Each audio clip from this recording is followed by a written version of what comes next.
first ever female Calypso Monarch, yes. in Dominica. That is a significant achievement.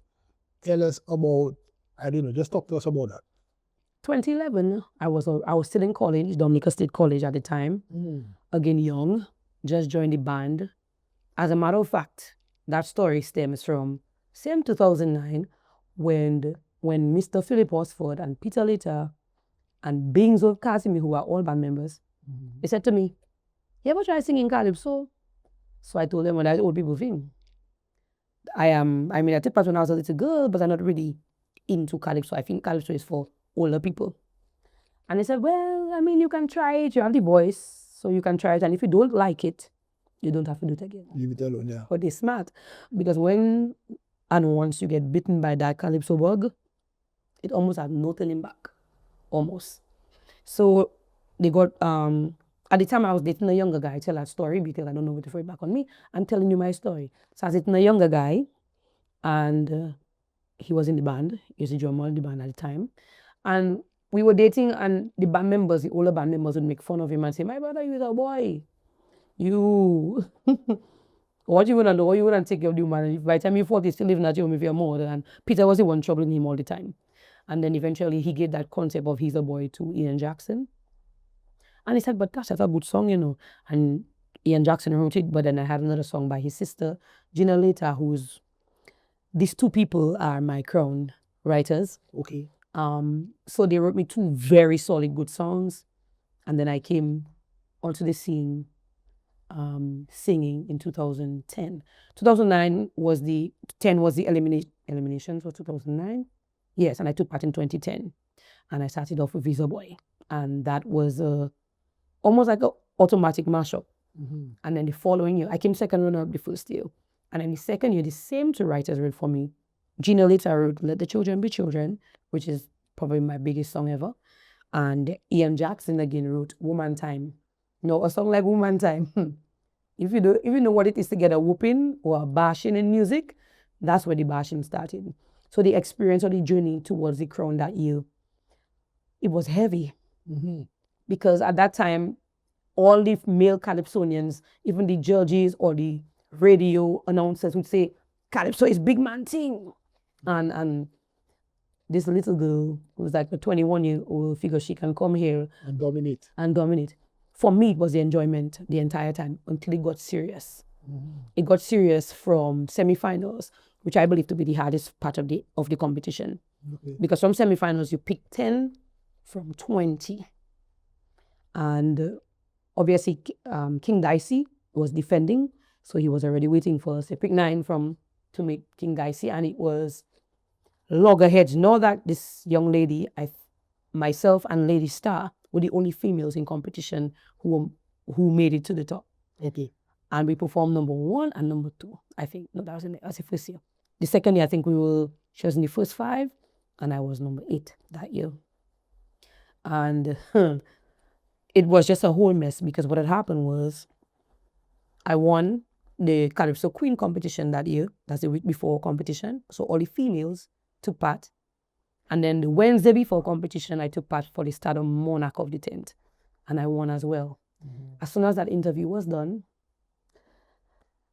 that competition was when I went to do an interview with Ozzy Lewis, and I had absolutely no voice left. Lost your voice. And we're talking about a Wednesday night into a Thursday morning, and I have competition on Saturday. Saturday night. So I have no voice. Like, I can't even whisper. Nothing is coming up because the body is drained. It's a big experience. It's a lot of work. It's sleepless nights, rehearsals, whatever. And Samantha Later, who was my chaperone manager at the time, she is like my mom. So she gave me a writing pad and a pen. And she told me, from today, you are not to speak to anybody, vocalist. So anything you want to say, you write it. Write it down, yeah. And show them your answers. So for 3 days, I could not speak.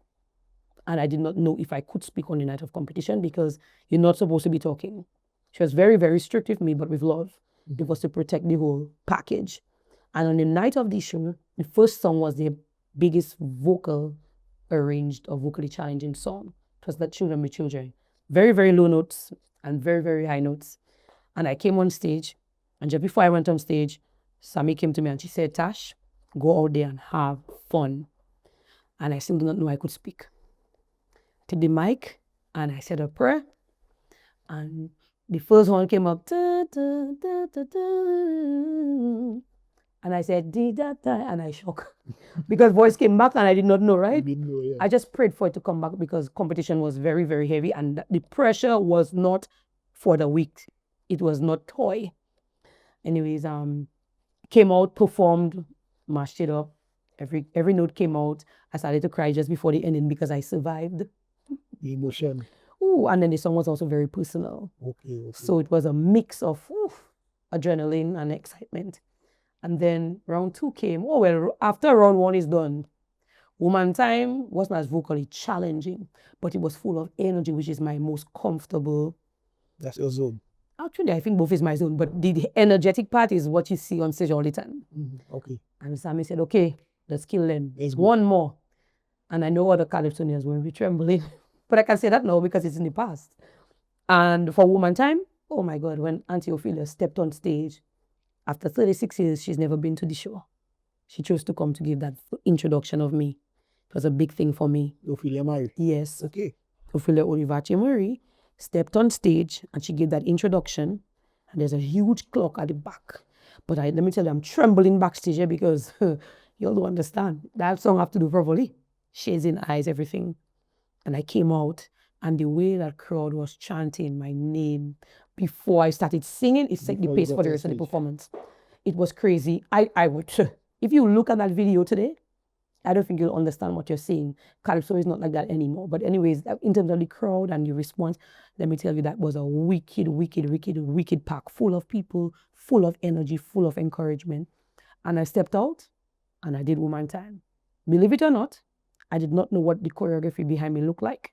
I did not know how many people were on stage. I did not know what they planned to do. All I had to do was go at the front and execute. Remember your lyrics and execute. When I turned around, I saw a line of women dressed in different outfits and different professions. And they would, let me tell you, it was flawless because I didn't know. It was flawless. And then I left. I started crying again backstage. I said, okay, we can go home now. I can drink some tea and relax. And then my friend... You're off now, yeah. Yes, because it's done, right? I don't worry about results. I didn't think about results. And my friend who was queen at the time, as in Queen of Dominica, pageant queen, Jacinta Fagan, she and I were still very, very close.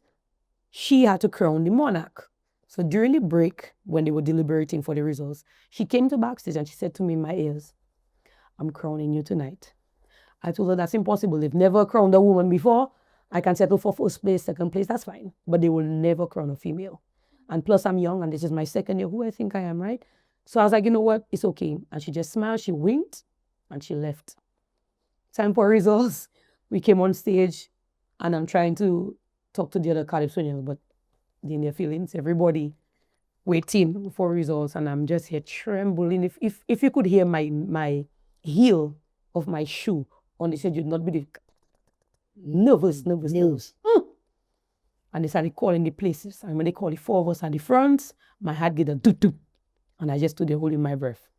Then when they called the last 2, that's King Dice and myself, in my head I was praying. I said, Lord, I know first place is fine.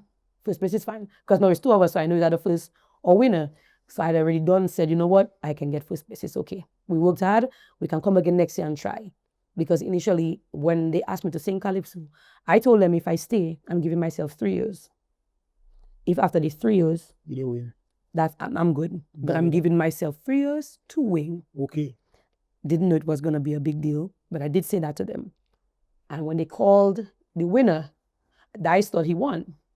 So he put his 2 hands in the air. And they keep calling my name, but it's like, you know, you're there, but you're not there. So I didn't really hear them call. I said, but why are they calling? Is it not to like it wasn't registered? Yeah, like you were hearing them, but they're so far. And then they kept calling my name. I was like, oh my God, I think I almost passed out. So my dad came and he picked me up because I felt I was flying. When I opened my eyes, my dad done picked me up, spinning, all kind of a craziness. And then I had to go back on stage and I was a whole mess going back to sing because I think I forgot the entire song with so much adrenaline, so much that you had to sing for your, sing for your subjects. Boy, that was crazy. So yes, I know, long story, but that's basically like the That sounds like an experience. trust me.